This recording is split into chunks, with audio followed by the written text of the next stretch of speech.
Stitch here. Today we're going to take a look at the P90 harness and answer a few questions about the FN P90.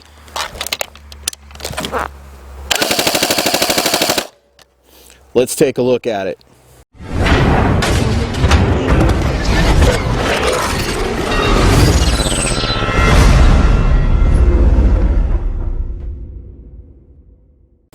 Hey guys, welcome back.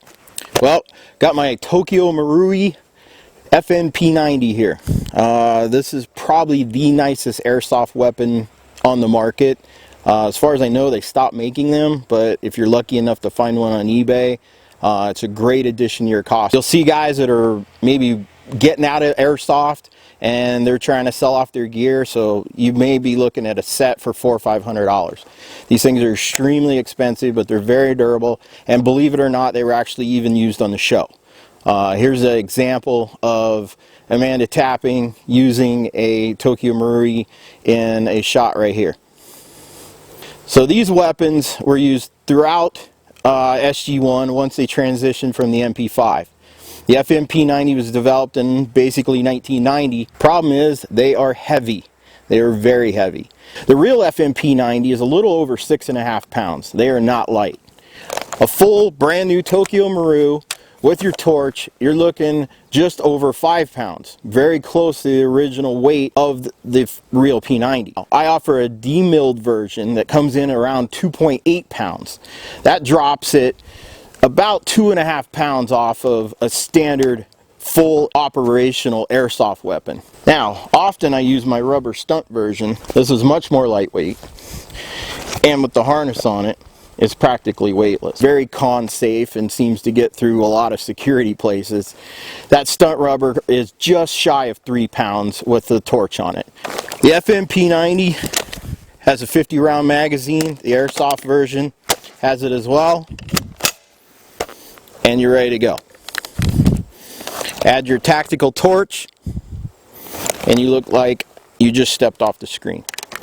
So a lot of people don't understand how they disconnected it and where these wraps went and how the buckle system actually works.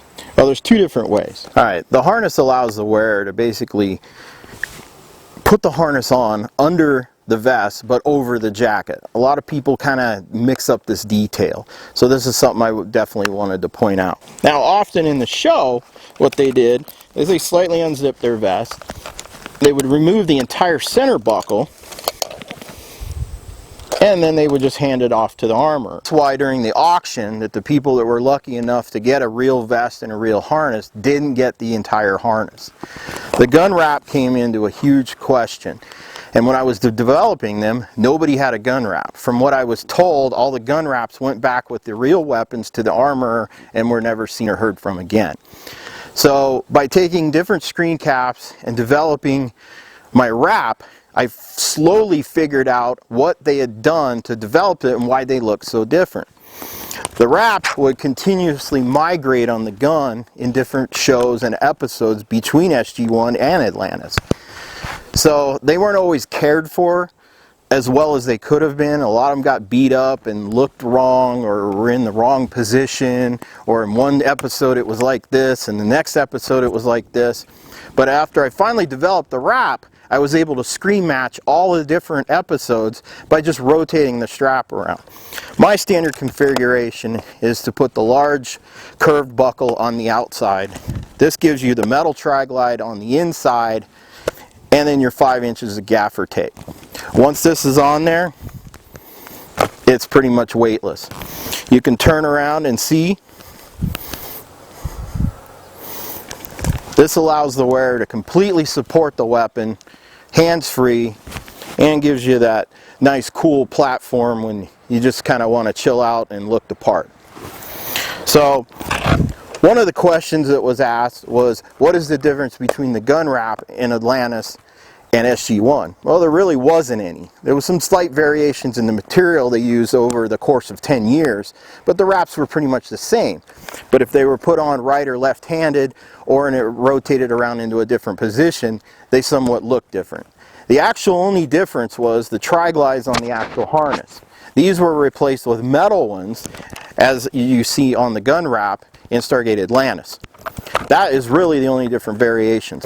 So on the site, I do offer both options or a combo pack. It's up to you which one you want to purchase. The P90, how many different models? Well, screen accurate, you'll see 2 different models. You'll see the red dot version, most commonly used throughout but the tri-rail did make its appearance in a couple different episodes.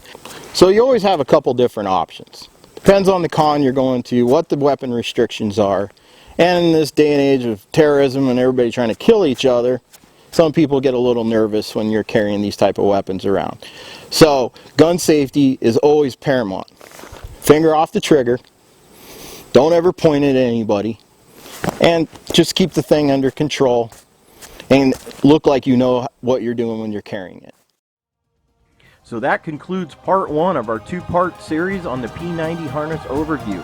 Coming soon, part 2, we're going to go over manufacturing and integration details. Again, thanks for watching, please subscribe, and I'll talk to you soon.